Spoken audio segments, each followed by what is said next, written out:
Ed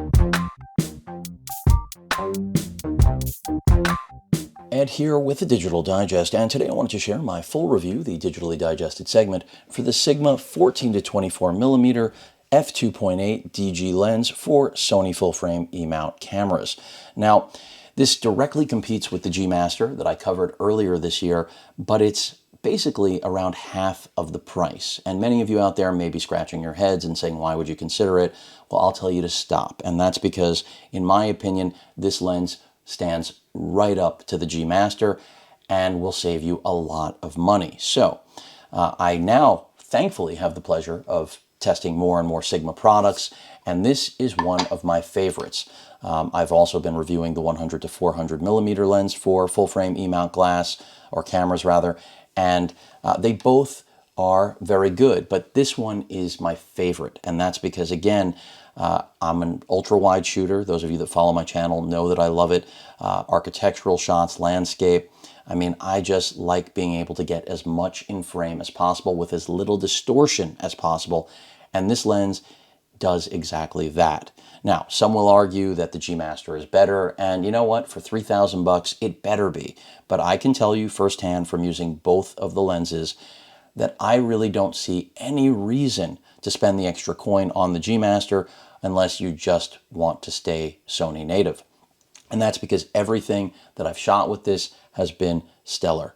And at its price point, it's really hard to beat.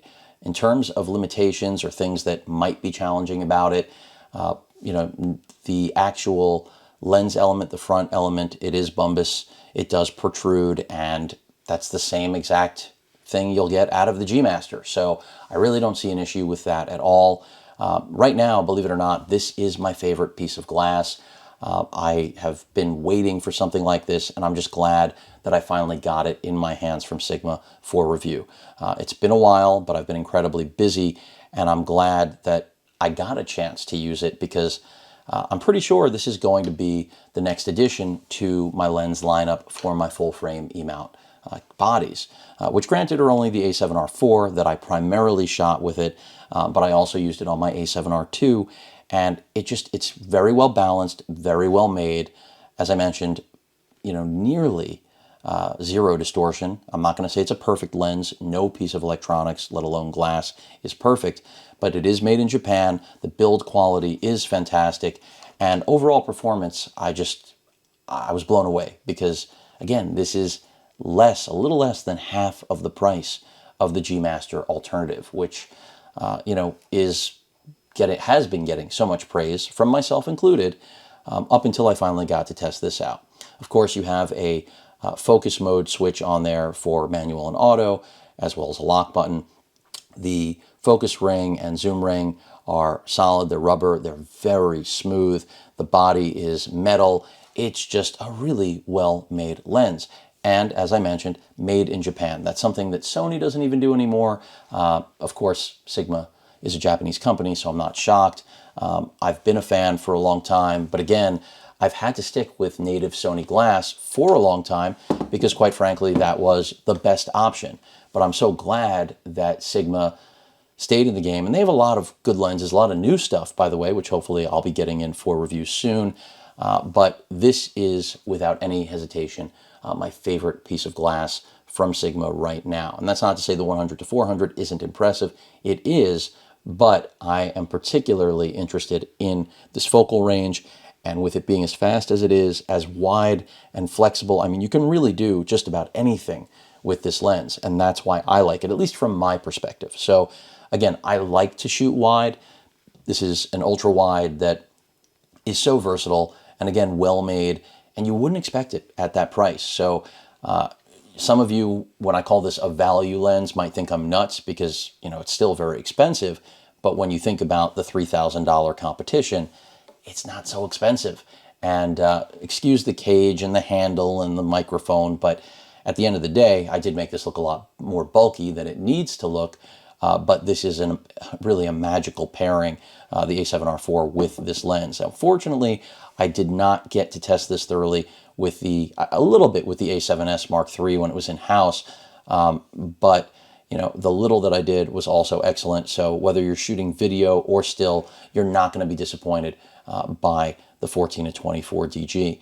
And I'm just glad that, my relationship with Sigma has come to fruition, because there are other manufacturers doing solid things too when it comes to Sony DI, but I think Sigma really is the next best option when you're looking outside of Sony's native glass. Again, build quality is exceptional, but most importantly, again, the actual fidelity coming out of this piece of glass is just fantastic. So I can easily recommend this to anyone who's looking for a 14 to 24 that still maintains that f2.8 that you'll find with the G Master. Look at this first. Do yourself a favor before you run out and spend $3,000, even though in my review of the G Master, I was very confident that it was the best of its kind, and it still in many ways is. I would take this in a heartbeat. This is what I would spend my money on, and I likely will be. I would love it if Sigma would let me keep it. Unfortunately, that's not in the cards, because as I've stated through this video, I predominantly shoot wide angle, ultra wide preferably. We're in a pandemic, so I'm not traveling like I normally would be. But if I had had this back on the trip that I went on in 2018, oh, it would have been a masterpiece. Instead, I was shooting, the 16 to 35 f4 Sony Zeiss, which this just obliterates. Granted, it's not the same focal range, but the quality, it really does take advantage of the sensor inside the A7R4. And of course, if you're using it with something that is less megapixel rich, like the A7R2 that I own, or any of the other bodies, even APS-C, this is just a phenomenal lens. And it's on my short list now. I thought I was in love with the Sony 20mm G-Series lens. This is the one I would spend my money on. It is big. It is slightly heavy because it is very well made. But again, the balance on this body is great. The balance on the A7S III was also very good. This is, again, my number one wish on my list of glass going into 2021. I don't need to purchase it this moment because I'll be waiting until I can actually do some real traveling, but that's what I want it for. If you want to shoot landscape, again, those of you that are real estate photographers, this is a perfect lens for that. I'm not saying you can't spend less, you can, but this is really ideal in terms of quality and the price to performance ratio. Very hard to beat what Sigma has put together here. And again, show me a made in Japan piece of glass like this. You can't. So kudos to Sigma. Really happy that I got a chance to spend time with this. Granted, it's been an overloaded holiday season through this pandemic. This was one of my favorite things to test out and play with because it's my favorite range, and God knows that Sony G Master is disgustingly priced. Sigma doing the right thing, giving pros and hobbyists and enthusiasts alike a chance to have phenomenal performance in a sought-after range that right now was reserved specifically for the G Master, in my opinion. Of course, there's an F4 version of that with this range in Sony's lineup, but I would not consider it for a moment over this. This is actually more compact, even if it is very dense. And again, the lens hood being built in, I really don't find being an issue at all. It's part of the manufacturing and engineering process that everyone who's making a full-frame piece of glass like this for E-mount right now has to deal with. This is not a new thing to have a built-on, into assembly lens hood. So many people complain about this, and I scratch my head because I don't understand what they're expecting. The wheel is not going to be reinvented. This is the way it is for a reason. If you want to be able to accomplish a 14mm shot, the element has to be this large. And again, I'm just glad that I got the opportunity to spend time with it because I now know where my next lens purchase or the money for that lens purchase is going to be going. Sigma won me over with this. And again, if they'd let me keep it, that'd be great. That's just not the way loaners work, folks.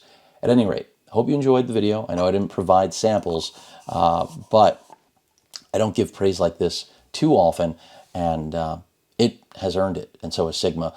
Really a great company, and it's proven with products like this. And keep your eyes open for the 100 to 400 review that's coming as well. I really like that lens too. It's a great alternative to the G Master, but not as great as this. This is really just amazing. And as I've already stated, this is likely going to be the next lens I purchased personally for my A7R IV.